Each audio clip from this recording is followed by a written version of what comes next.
Hi, welcome to Market Flow. I'm going to do a quick review of the market. I'm going to do as well a review on major components of the Nasdaq and the Dow. Like the video, subscribe. Let's go ahead and start. Bitcoin right now still consolidating, trying to get out of this correction. However, the one thing that I see here is that the momentum that is getting to the upside right now, it's not getting higher highs or higher lows at the time. Instead, it's just been trading sideways. However, the pattern is still in place, an inverse head and shoulders. And if I go back and look at the 1 hour chart, you can see that we are in a downtrend in the lower time frame right here, a little bit on the top side right now. So that doesn't make me feel very confident. We have to break and start making higher highs, perhaps above 36, 34. Those will be probably better signs of a reversal. Start trading above the 20 moving average. Those will be pretty good signs of reversal. Otherwise, we still have targets to go somewhere around 24, 23, and then 20 if those don't hold. So those are my thoughts here for Bitcoin. If I go and look at coin, we saw that coin had a pretty good rebound and it's looking very strong. It's rebounding and reversing a little bit better. You can see how it got pretty good support out of the 20 moving average right here, even though after the correction on the market, the pullback that happened during the week, it quickly gained support right here and then it made a higher high. That's pretty good sign. A lot of strength. Right now my target is about 273 short term, perhaps 280 coming from here. And then RIOT, it's a little bit different here. RIOT seems to be correcting along with the small caps. However, I can see a rebound, an oversold bounce from here soon. If I connect all the lows for RIOT, I put a trend line right here. Not sure if it's gonna hold, but it coincides here with the 50 moving average. So I'm looking for another leg down. That will be a little bit of my target. There's the 50 moving average. So that perhaps is gonna give a little bit of support if that happens anytime soon. So oil right now, it got out of the uptrend, and I talked about it last week. I didn't know what was going to happen with OPEC. However, after the meeting with OPEC, it got impulsive move to the upside. This was like a fake out, and then it quickly came back down all the way to like 50 level, 70 level, I mean, and then from here it rebound.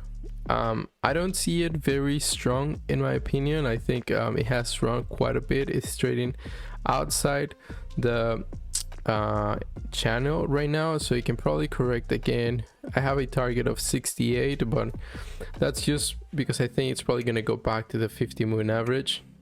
And if I look the XLE, the XLE as well is in a downtrend right now, perhaps getting a little bit on the bottom. This is short term on the 1 hour frame trade, but it's still been trading for the last few weeks on the downside, maybe looking for a rebound.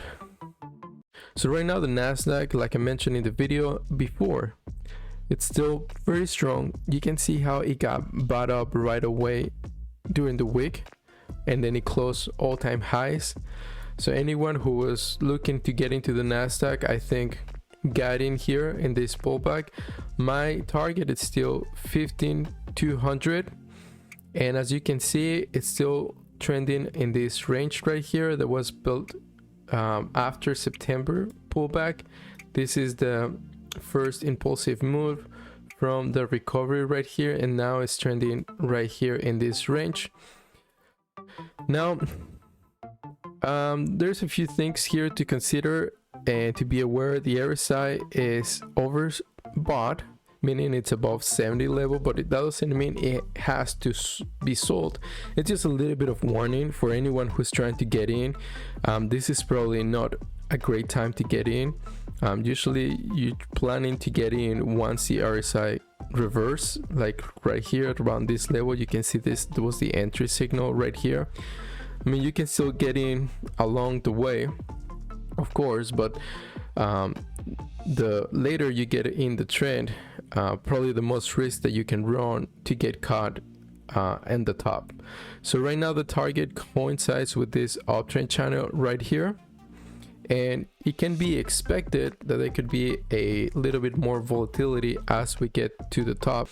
There is a lot of traders that will sell once the RSI crosses the 70 level to the downside, but as long as it stays positive, this is positive momentum. Like I said before, it does give you a little bit of a warning.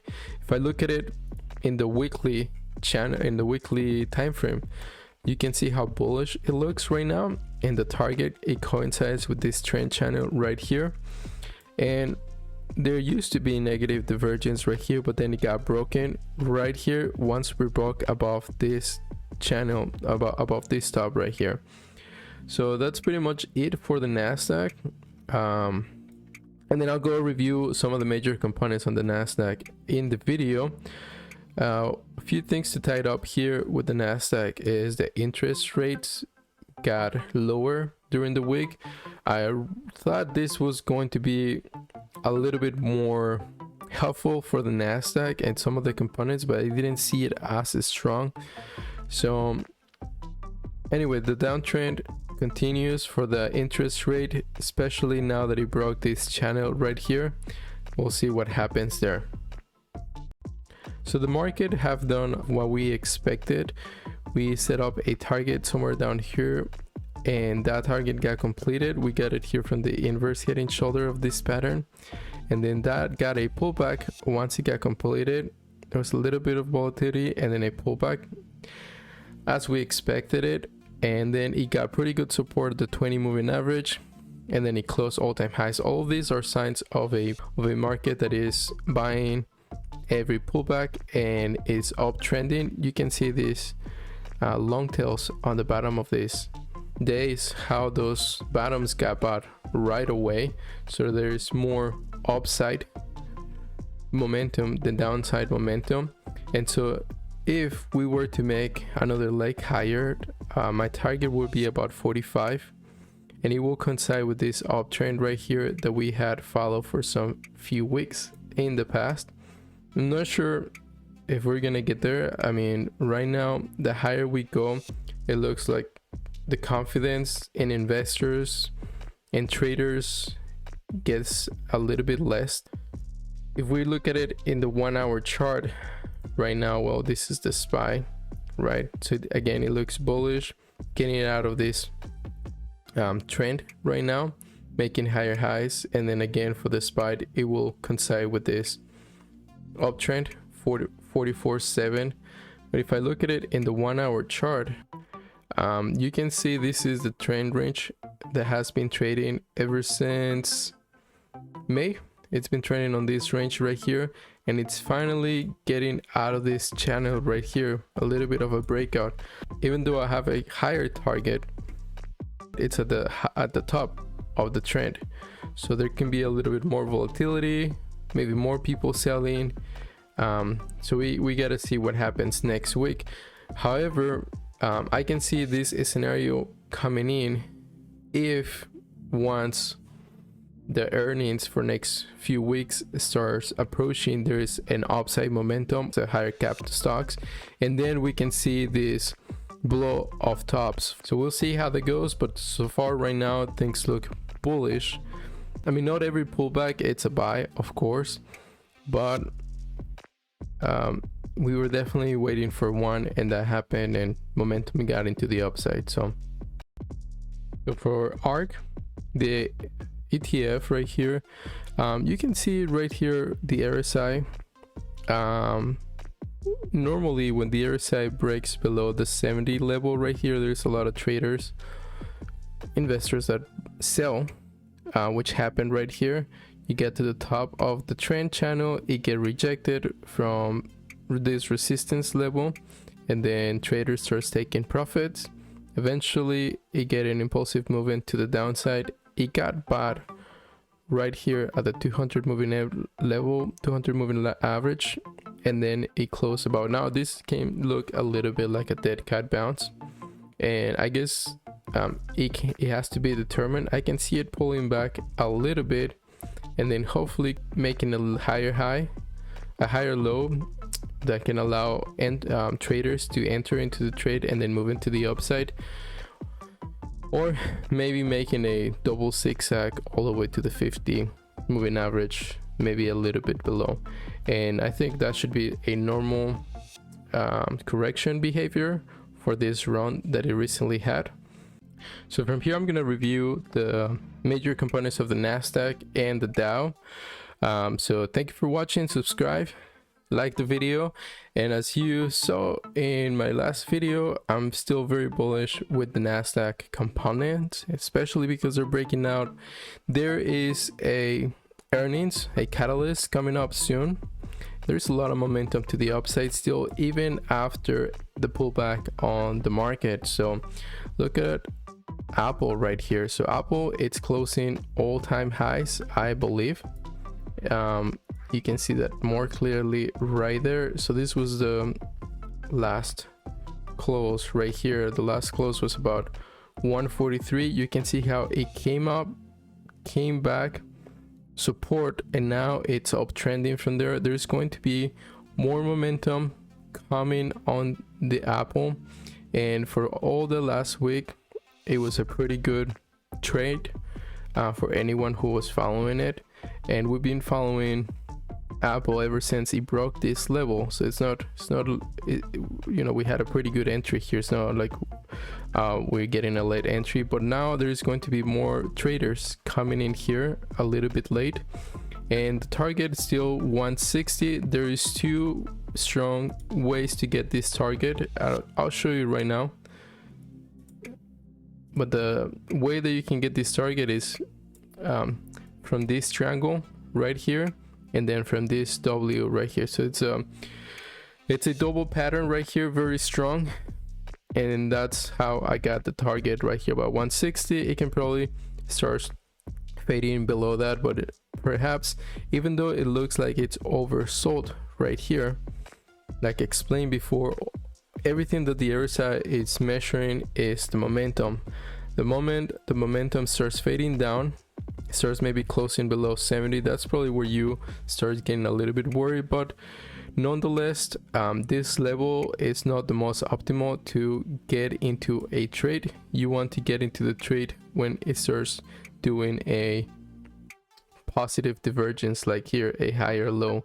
That's when you want to get into the trade, start building a position, and then later on. So right now at this particular point, yes, it is a little bit risky for anyone getting into the trade. However, the target still has quite a bit of points above it, especially once it broke and it closed on an all-time highs. There's probably going to be a lot of FOMO, a lot of traders jumping in next week, but as well you can expect a pullback. Nonetheless, the one that broke out this week, and we were expecting it to do, we were expecting the Nasdaq, some of these components, to make a really impulsive moves like we talked in the video, and the one that was the winner was Amazon. As soon as he broke this level right here, even gap up right here, that was the buying signal right here. So anyone who got into the trade, even when the market got a pullback, he ended up closing all-time highs above previous days right here.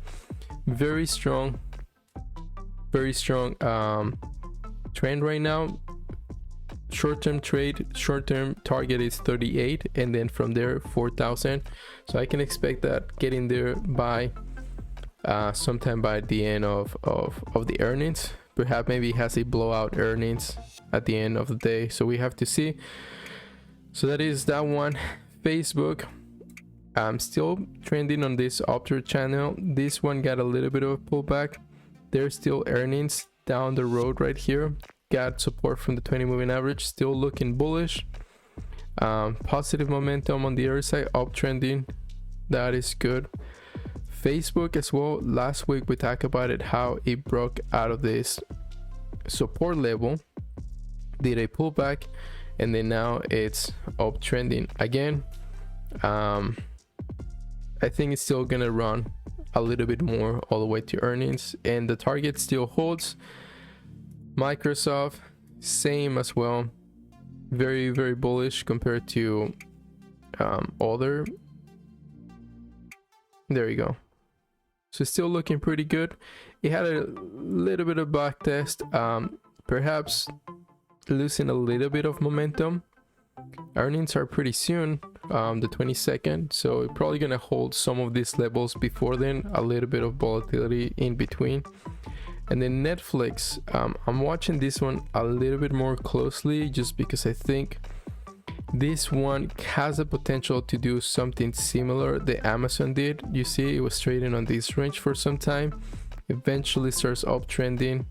So we gotta see what happened with Netflix. I know it's not as strong of a company as Amazon is, but it can still do a technical breakout.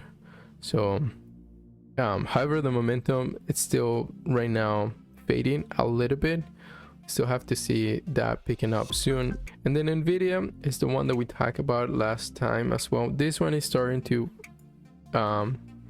giving up a little bit of the momentum. You can see how it gap up right here. It hold this level and it closed above the 800 level. So right now, all of these signals right here are gonna gather bears.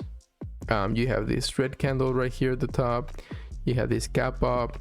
You have the loss of momentum right here. So eventually it's gonna gather a lot of bears. It's very likely that somewhere in between the split or after the split, there's going to be a large pullback here on NVIDIA. We still have to see how it trades, because it can as well get back into the channel. PayPal, another one as well that is looking very bullish, and you can see how it's about to make another leg higher, and if it's about to break out, so the breakout level will be around here, about 304. Once it closes above 304, that's going to be a signal for a lot of traders to get another leg higher. So we have to see that. Well, very similar pattern than Apple and very bullish. And Tesla is perhaps the one that looked a little bit less, but if you see the RSI right here, all it did is it a little bit of breath right here, and it's probably ready to get upper momentum all the way to the coming earnings. So it didn't look as bearish as many people probably pointed out. You can see how it came back tested the breakout level. It actually closed the gap. Ideally, it would have been that it would have bounced a little bit before then, but it took another day all the way to the 20 moving average. It got support from the 20 moving average, uptrending right here. So it's still within this channel right here. So still look bullish right now, in my opinion. And then let's go ahead and look at the Dow components. So this is Boeing, and Boeing had, believe, positive news during the week, and even though it looks a little bit more weak than the Nasdaq, look at this green candle right here. It bounced. You see this trend line right here. Every time it touches this trend line right here, it gets a very impulsive move to the upside. So we saw that right there. Still has to break above this downtrend line to get a confirmation to a movement. But as you can see, this is an inverse head and shoulders. So this one right here, Salesforce as well, breaking from this downtrend right here, consolidating, losing a little bit of momentum. We'll see what happens next week. However, still trending above the 20-minute average, so that is bullish. And then Disney, we talked about it last week as well, that a good sign would have been to close above the 50-minute average. So it did close above the 15 average. I can see it start running for earnings. So we still have a month for earnings, so it can start probably reversing right now if everything's still bullish in the market as well. So this is all I wanted to share with you. Let me know in the comments below, what are your thoughts, any trends, any trading ideas that you have. Thank you for watching, and have a good day. the market will go down or the market will go up. So volatility will occur, and markets will continue to have these ups and downs. I think that's a great opportunity if people can understand what they own. If they don't understand what they own, they can own mutual funds, try to figure out mutual funds they own, and keep adding to it. Basically, corporate profits have grown about 8% a year historically. So corporate profits double about every 9 years. The stock market ought to double about every 9 years. So I think the next market's about 3,800 today, 3,700. I'm pretty convinced the next 3,800 points will be up. It won't be down. The next 500 points, the next 600 points, I don't know which way they're going. So the market ought to double in the next 8 or 9 years. It ought to double again in the 8 or 9 years after that. Because profits will go up 8% a year, and stocks will fall. That's all there is to it.